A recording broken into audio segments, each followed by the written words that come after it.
Hello বন্ধুরা, আসসালামু আলাইকুম। আমি জ্যাক তোমাদের সামনে হাজির হয়েছি নতুন আরও একটি গল্প নিয়ে। আজকের গল্পটি অ্যানিমেশন গল্প চ্যানেলের 15তম গল্প। বনের মধ্যে ঘুরছিল এক ক্ষুধার্ত নেকড়ে। হঠাৎ দেখতে পেল একটা ভেড়া তার দিকেই আসছে। মনে হয় সে দল থেকে হারিয়ে গেছে। নেকড়ের ইচ্ছা হলো মহত্ব দেখানোর।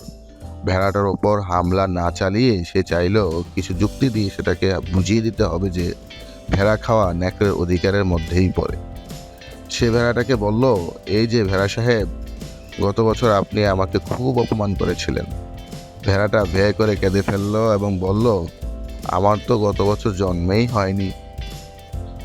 নেকড়ে তখন বলল, হতে পারে, কিন্তু আমার মাঠের ঘাস তো তুমি খাও, এটা অপরাধ না হুজুর। ভেড়া উত্তর দেয়, ঘাস খেতে কেমন তাই আমি জানি না এখনো। নেকড়ে তারপরও ছাড়ে না, তুই আমার কুয়ো থেকে জল খাস কেন? না না, আর্তনাদ করে ওঠে ভেড়াটা, আমি এখনো এক ফোঁটা পানিও মুখে দেইনি। আমি তো এখনো শুধু মার দুধ খাই।